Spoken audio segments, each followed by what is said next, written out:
Hello friends, कैसे हैं आप सब। तो डियर, आज का क्लास जो है ये हम लोगों का क्लास 6 का चैप्टर 7 है। अशोक एक अनोखा सम्राट जिसने युद्ध का त्याग किया। देखिए, अशोक से जो है हमें जो है 2024 में जो जुलाई में एग्ज़ाम हुआ है उसमें भी जो है इस टॉपिक से जो है हमें क्वेश्चन देखने को मिला है। ठीक है, तो ये एक इम्पॉर्टेंट आपका चैप्टर है जहाँ से हमें सीटेट में एग्ज़ाम में क्वेश्चन देखने को मिलता है। स्टार्ट करते हैं डियर आज का क्लास। तो देखिए, एक बहुत बड़ा राज्य, एक साम्राज्य, ठीक है। जैसे राज्य से बड़ा होता है आपका साम्राज्य होता है, ठीक है। तो यहाँ पे थोड़ा सा ये याद रखिएगा, ये जो ये शेरों वाला जो स्तंभ है ना, ये आपको कहाँ देखने को मिला है, सारनाथ में। ये एक विशाल स्तंभ पर स्थापित है और ये पत्थरों को काट कर बनाया गया है। याद रखिएगा, पत्थरों को काट कर बनाया गया है। देखिए, इतिहास का जो महानतम राजा है वो है आपका अशोक है, ठीक है। और इसी के निर्देश पर जो है कई पत्थर और स्तंभ पे जो है अभिलेख जो है आपको उत्कीर्ण करवाया गया है। और इसके पहले कि हम ये जानें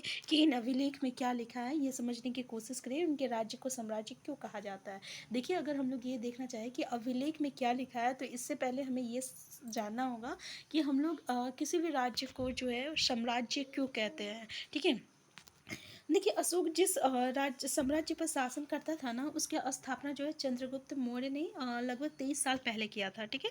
और चाणक्य और कौटिल्य नाम का एक बुद्धिमान व्यक्ति था, चंद्रगुप्त की सहायता जो है वो किए थे। और चाणक्य की कई विचार जो है हमें कहाँ देखने को मिलता है, तो अर्थशास्त्र नाम की किताब में देखने को मिलता है। ये इंपॉर्टेंट है, ठीक है। पूछा जाता है कि चाणक्य का किताब का नाम क्या था। तो देखिए, जब एक ही परिवार के कई सदस्य एक के बाद एक राजा बनते हैं तो उसको हम लोग वंश कहते हैं। जैसे कि वंश होता है ना, वंश से चलता है। तो जैसे कि आपका दादा का पापा, फिर उसका बेटा, इस तरीके से जो है ये आपका चलता है, ठीक है। जैसे कि यहाँ पे चंद्रगुप्त का बेटा था बिंदुसार, बिंदुसार का बेटा था अशोक, ठीक है।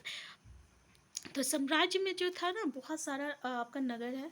और इनमें साम्राज्य की जो राजधानी है ना, जैसे बहुत नगर है तो अलग अलग राजधानी थी। जैसे कि आपका पाटलिपुत्र था, उज्जैन था और तक्षशिला था। ये कुछ प्रमुख आपका नगर था। और तक्षशिला जो है ना, ये आपका उत्तर पश्चिम में है और मध्य एशिया के आने जाने का मार्ग में था। याद रखिएगा, मध्य एशिया के आने जाने का मार्ग में था। अगर दूसरी तरफ हम लोग उज्जैन की बात करें तो उत्तर भारत से दक्षिण भारत जाने वाले रास्ते में था। तो आपको ये याद करना होगा कि तक्षशिला किस रास्ते पे पड़ता है। तो तक्षशिला उत्तर से पश्चिम में उत्तर ये रास्ते पे पड़ता है, उत्तर पश्चिम में, जो कि मध्य एशिया की ओर जाने वाला मार्ग है। दूसरी तरफ अगर हम लोग उज्जैन की बात करें तो उत्तर भारत यानी उत्तर और दक्षिण, उत्तर दक्षिण पे जाने वाला रास्ता जो पड़ता है, ये जैसे ये उत्तर है, ये आपका दक्षिण है, इस रास्ते पे आपका उज्जैन पड़ता है। अगर हम लोग शायद नगरों में व्यापारी, सरकारी और अधिकारी और शिल्पकार रहा करते थे, ठीक है। तो देख लीजिए, नगर में कौन कौन लोग रहते थे। तो व्यापारी रहते थे और आपका सरकारी अधिकारी और शिल्पकार रहते थे, ठीक है। तो जिन जगह पे अशोक के शिलालेख मिले उन्हें लाल बिंदुओं से दिखाया गया है। जैसे कि आप यहाँ पे देख सकते हैं, यहाँ पे जो है आपको अशोक के शिलालेख देखने को मिला है, ठीक है। जैसे जोगार है, तोहली है, फिर यारगुड्डी है, ब्रह्मगिरी है, मास्को है, सनाती है, ठीक है। तो ये सब जगह जो है हमें अशोक का जो है स्तंभ देखने को, शिलालेख देखने को मिला है, ठीक है।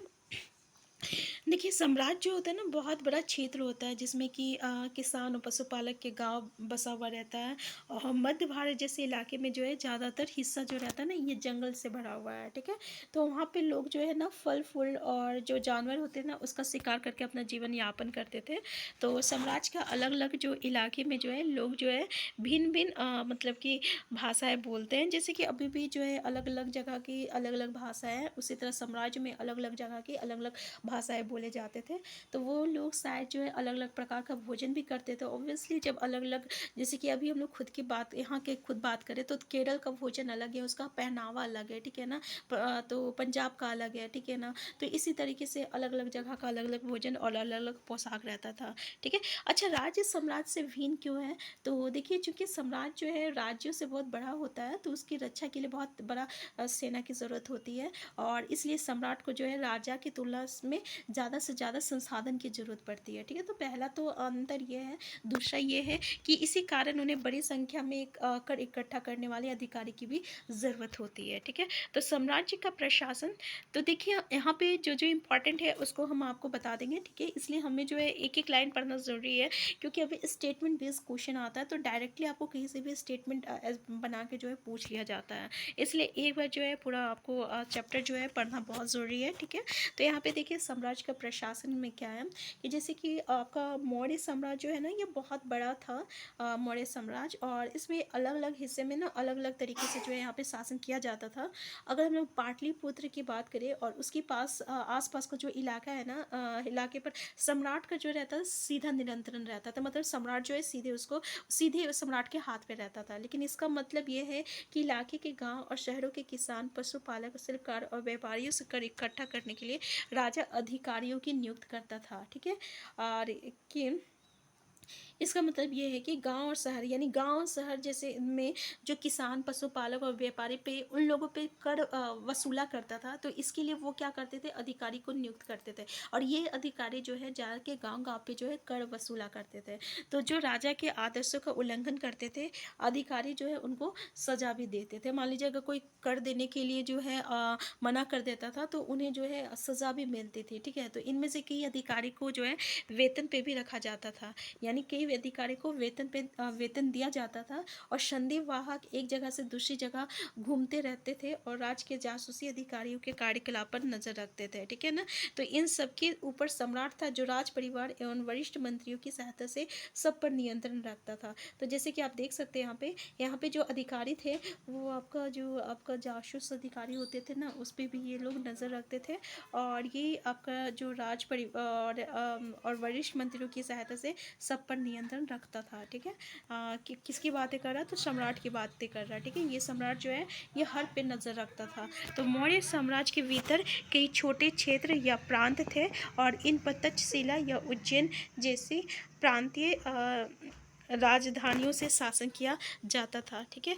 तो मौर्य साम्राज्य के भीतर जैसे कि मौर्य साम्राज्य बहुत बड़ा साम्राज्य था, तो इसके भीतर बहुत छोटे छोटे क्षेत्र या प्रांत थे और इन पर तक्षशिला या उज्जैन जैसी जो है प्रांतीय राजधानियों से जो है शासन किया जाता था, ठीक है। शासन किया जाता था किससे, जैसे तक्षशिला हो गया, उज्जैन हो गया, इस तरीके ये उसकी राजधानी थी। तो कुछ हद तक पाटलिपुत्र से इन क्षेत्रों पर नियंत्रण रखा जाता था और अक्सर राजकुमारों को वहाँ का राज्यपाल गवर्नर बनाकर भेजा जाता था, ठीक है। जैसे कि पाटलिपुत्र हो गया, उज्जैन हो गया, यहाँ पे जो है जो राजकुमार होते थे ना, तो उसको वहाँ का गवर्नर बना के भेजा जाता था। लेकिन ऐसा लगता था कि इन जगहों पर स्थानीय परंपरा और नियमों को ही माना जाता है, ठीक है। तो प्रादेशिक केंद्रों के बीच विस्तृत क्षेत्र थी और इनके इलाके में मौर्य शासक सिर्फ मार्गों और नदियों पर नियंत्रण रखने की कोशिश करते थे, जो कि आवागमन के लिए महत्वपूर्ण थे। यहाँ से उन्हें जो भी संसाधन कर और भेंट के रूप में मिलते थे उसे इकट्ठा कर लिया जाता था। और उदाहरण के लिए अर्थशास्त्र में ये लिखा है कि उत्तर पश्चिम जो है कंबल के लिए और दक्षिण भारत सोने और कीमत। देखिए अब यहाँ से आपको क्वेश्चन देखने को मिलता है सिटेट में, ठीक है, कि उत्तर पश्चिम किसके लिए आपका जो है मतलब कि फेमस था। तो ये आपका हम लोगों को उत्तर पश्चिम से कंबल मिलता था और दक्षिण भारत जो था वहाँ पे सोने और कीमती पत्थर के लिए वो प्रसिद्ध था। और संभव है कि संसाधन नजराने के रूप में यहाँ पे इकट्ठे किए जाते थे, यानी हम लोग संसाधन जो है किस रूप में इकट्ठा करते थे। तो नजराना क्या होता है, जो हम लोग सरकार को जो भेंट देते हैं ना, जब कोई अगर सम्राट से मिलने आ गया तो वो उसके लिए भेंट लेके आता था, उसे हम लोग नजराना कहते थे, ठीक है ना। तो ये आपका नियमित ढंग से इकट्ठे किए जाते थे और वही नजराना अनियमित रूप से जब भी संभव इकट्ठा किया जाता था। मतलब कि कर तो जो आपको जो टैक्स, सभी टैक्स सरकार लगाता है ना कि इतना पे इतना टैक्स देना होगा, तो इसी तरीके से उसको हम लोग इसको कर कहते हैं। तो उस समय भी हर किसान पे जो जितनी उसकी आमदनी होती थी, जितना उसका उत्पादन होता था, उसी के हिसाब से वहाँ पे कर लगाया जाता था, उसको हम लोग कर कहते थे। तो कर जो रहता है ना वो आपका नियमित रूप से, यानी हमेशा जो है कर आपको देना पड़ता था। लेकिन ये जो नजराना है ना, ये अनियमित जो ज़रूरी नहीं है कि हर हमेशा जो है कोई मतलब नजराना दे, ठीक है? तो इसलिए नियमित रूप से जो इकट्ठा किया जाता था, और ऐसे नजराने जो है विविध पदार्थों के रूप में प्राय ऐसे लोगों के लिए जाते थे जो स्वेच्छा से देते थे, यानी अपने मन से जो कुछ भी देते थे, ठीक है? मान लो कोई राजा के लिए सोने का हार ले आया, कोई कुछ ले आया, कोई कुछ ले आया, तो इस तरीके से जो है नजराना के रूप में यहाँ पे दिया करता था। तो राजधानी में सम्राट। तो देखिए आज का क्लास हम यहीं तक रखते हैं। इससे आगे बस एक क्लास में जो है हम लोग का ये चैप्टर कंप्लीट हो जाएगा, जहाँ से अभी जो हम लोगों का सीटेट में एग्जाम में देखने को मिला है, वो आपका अशोक का धम्म से क्वेश्चन आया था, ठीक है? कि अशोक के धम्म में हमें क्या क्या देखने को मिला है, इस तरीके से, और 3-4 स्टेटमेंट दिया हुआ था, और उसमें से आपको सिलेक्ट करना था ताकि क्या सही है क्या गलत नहीं है। लेकिन क्वेश्चन जो है इससे ऊपर भी बनता था, इसलिए हम यहाँ पे पूरा डिस्कस कर चुके हैं, ठीक है? नेक्स्ट क्लास में हम लोग बाकी सबको कंप्लीट करेंगे, उसके बाद हम लोग इसका MCQ भी करेंगे। तो डियर, अगर आप चैनल में नए हैं, चैनल को सब्सक्राइब कर लीजिएगा। वीडियो हेल्पफुल होगा तो प्लीज़ लाइक शेयर करना मत भूलिएगा। हम फिर मिलते हैं नेक्स्ट क्लास में। Thank you.